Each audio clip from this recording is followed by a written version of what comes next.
This is the September post-board meeting update. I'm excited to be able to share our board meeting tonight. We had a wonderful meeting. Honestly, we've had a really great start of the school year. Wonderful things happening across our campus. The first thing that the board reviewed were an item from our strategic plan, which is we believe a safe environment is essential. It's one of our core beliefs on safety across the district. We have done more this year to engage in a deep level dive into safety and security. Each of our buildings have been working through their emergency response plans, training staff. I've never felt so good about the work that's been done in that regard as I have this year. Just so proud of all the team, especially our SROs, as they've led that. Our administrators have been top notch in this regard. So certainly is one of our core beliefs that a safe environment for all of our learners, all of our employees is essential. They've reviewed the board norm. We will ensure what one board member knows, all board members know. So making sure there's complete transparency with every board member. We've had, I'll say this now, we had this last week, two great evenings of our portrait of a grad work. We've had close to 80, 90 people our first night, dropped a little bit our second night because of activities, but we had a really high level involvement. Wonderful participation from our students, really engaged. We had students at every table group talking and sharing their perspective on school and what that looks like. Our Portrait of a Grad is about identifying the key competencies that we believe as a community we should focus on with our students so that they're prepared for life beyond our doors of high school. So we've been working through that. 2 nights are done. We have 2 more nights that we'll be working on that. So you're going to hear a lot more. If you weren't able to make it to the previous 2 events, this next meeting might be a great one for you to come to hear about what those competencies are going to look like, because that's when they'll be kind of finalized before they come back and get ready to share with the board. So just really excited about that. We talked a little bit about some of the State Board of Education's goals at the Department of Education, the State Board, and some of their goals and their strategic priorities, which really align really well with our priorities here as a district in terms of early intervention, early learning, literacy focused, focusing on recruitment and retention of staff, security and safety is another area of their big pillars. And I think it's really telling that many of our strategies line up with that. They're seeing the same things we're seeing, the country's seeing, some of the challenges that is in the educational world, and some of the priorities to really capitalize on opportunities for kids. So we talked about that at length. Just really proud to be part of a school system that's strategic in the way we think, and that's always learning and growing. When we make mistakes, we try to adjust and learn from those things. And we continue to try to strive for excellence and for a world-class environment for our kids.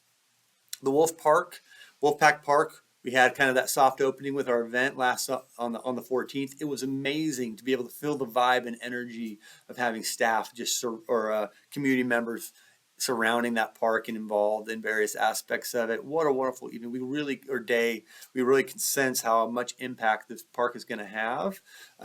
So we are finalizing a couple different elements on the park to make sure it's really ready with lights and other things. So a little fine tuning, and then the park will be officially open. We'll make sure that's announced and pushed out so you'll all know what's going on and what's coming for that park grand opening. We're really close.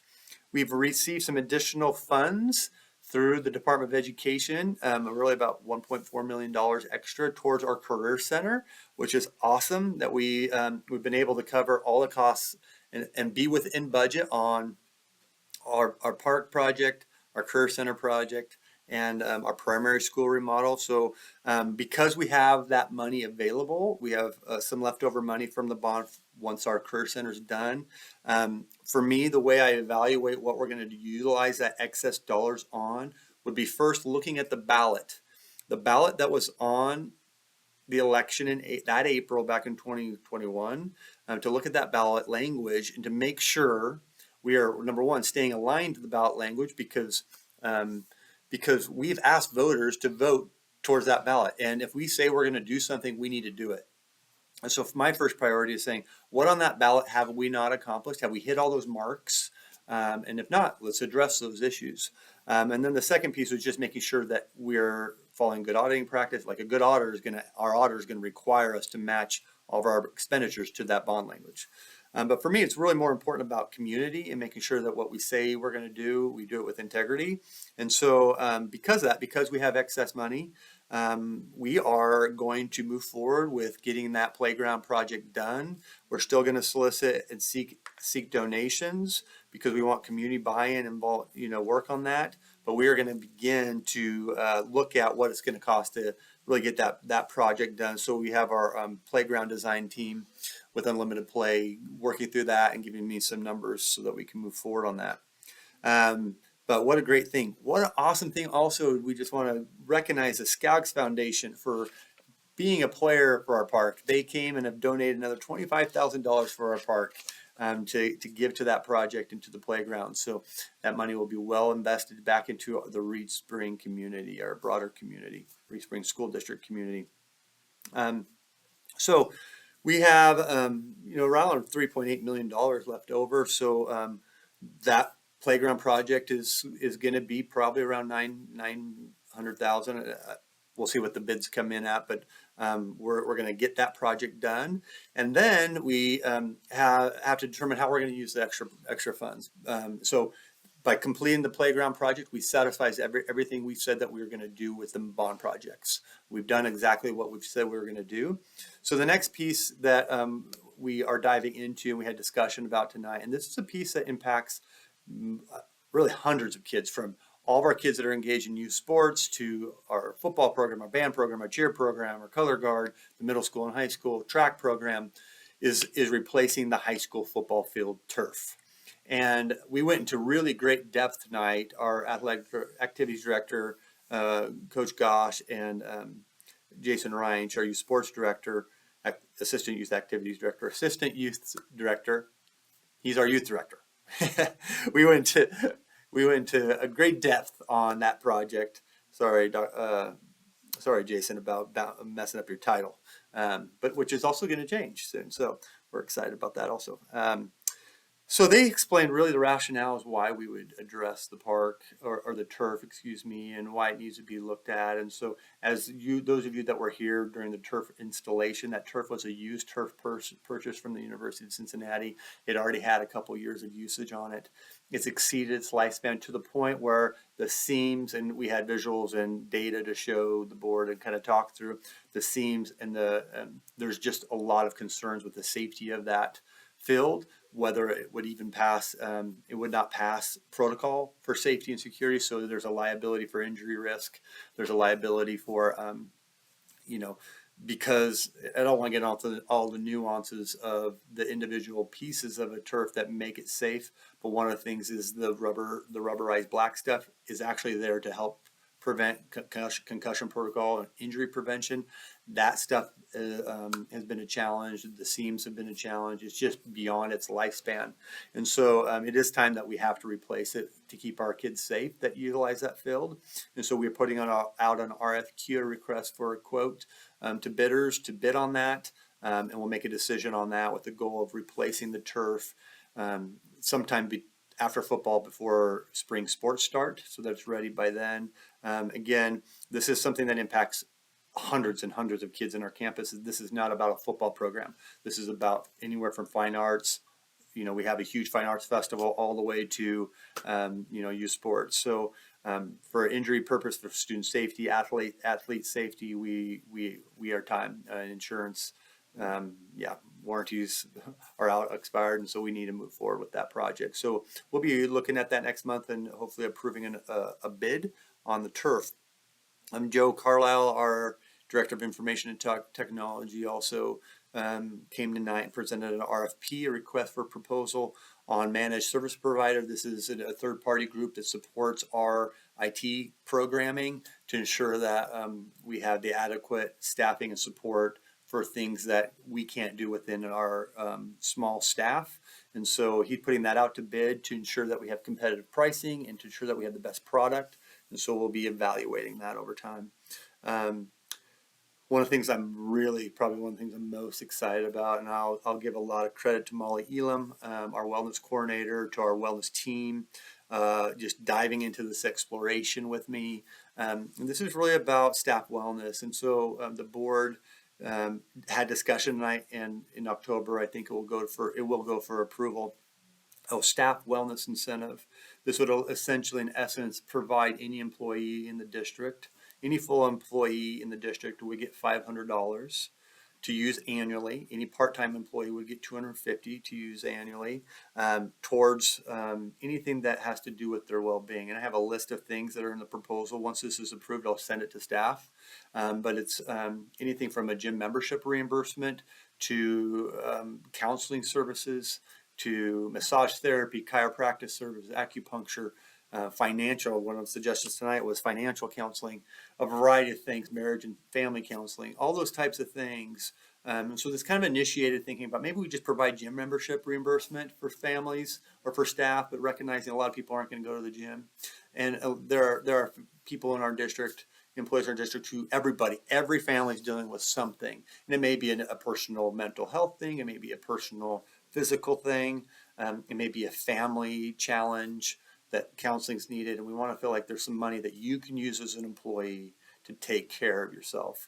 And so this would not go through your paycheck, an employee's paycheck. This would go through an accounts payable process more than likely. We're still working through the logistics of what that looked like, but in essence, you would have $500 a year to submit invoices for a number of approved activities. And I guess I already explained the range of that. And again, I hope our staff understand that the heart of this is that we care for you, that we want you to be well, and we want you to take care of yourself. And we are saying, yeah, this isn't, hundreds of thousands of dollars, right? But this is just a little token to say you have $500 this year to utilize to benefit your overall well-being. So I'm really excited about it. I actually, it's one of the things I've been most excited about in a long time, just to be able to say we're doing this for our people. So be ready for that discussion next month, hopefully the vote next October, and then that would go in effect from that vote. We would initiate that this year, and I'll give you more detailed staff about what that looked like. So the board was really receptive to it. I really appreciate their support in this initiative. I think there's nothing greater we can do than take care of each other. And it's got to continue to be a priority. So really excited about that. More to come. Dr. Kite presented our district assessment plan that was approved. It's posted on the website, so people can see that. It will be updated. One will be posted on the website. The board also did a few minor revisions to our board manual. This is the board operating manual and how they function as a team. The board also, Dr. Dublin presented to the board a proposal to add an additional custodial position that would be part-time at the Table Rock Career Center and part-time at Wolfpack Park. Well, obviously, the Wolfpack Park is a whole new facility that's going to need maintenance and support, and then our Table Rock Career Center is double capacity, double the size of what our old one was. So we needed to add an extra custodian. We only had two, so we needed to add a third one. So we're really splitting that position between the park and the Career Center. They'll have a flexible schedule to work along throughout the weekend, but we'll make sure the park has, really, it's going to need 7-day access, 7-day coverage to keep the park maintained, and then the Career Center is going to have more utilization. So we're excited about that. The board approved it, so we'll be posting a position. If you know somebody who wants to be a custodian for our district, please encourage them to apply. And finally, last thing that the board approved was a facility rental program.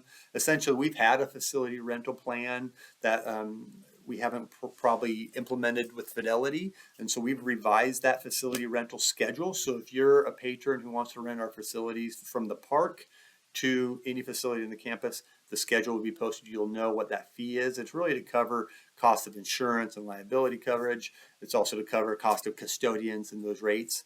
And so nothing's out enormous in terms of cost, but it also does cover some of those things that a program or an individual should have to cover if they're going to rent our facility. So that will be posted. That will be shared out. The board approved that. We've had a couple months of discussion on that one. We've had a great board meeting. Great things happening in the district. We're seeing a shift in world-class action in a lot of different towards many of our strategies. We're diving deep into learning and academics. And I know our teachers are spending so much time on this piece, and our classified and support staff, on helping our kids really be effective. There's never been a more challenging time, I think, to educate kids. They have so many distractions. We've really tightened up technology use and when it can and can't be used in the buildings. For example, cell phone usage, when it can that they cannot be used in classrooms across our entire campus. You have to keep focused on learning. I know middle school moved to you can't have your devices out at lunch, so students have to engage. But then we have so many things happening academically where our teachers are diving in with kids. We have students that are still struggling in those lower grade levels to socially engage and behave well at school. They're not understanding how the school dynamics work, and maybe they're unable to control their behavior. And so our team's really trying to figure out how to best meet their needs. And so just encourage you parents that you partner with teachers. It's hard to be a teacher. Think about raising just your kids. It's challenging. We have 6 kids just to raise your own family, but then magnify having to get these kids who come in, many of them come in below grade level and can't read and write, and they have to get them to that point, right? So just partner with them. We're not going to be perfect in our work, but as you partner and engage with our staff, I really feel like we're going to be able to do better for kids, do better for community. We have great focus and great plan on these improvements, and I think we're headed in the right direction. But partner with us. Appreciate being part of the Wolf family. So many great things happening. As always, have a great month, and we'll see you next time.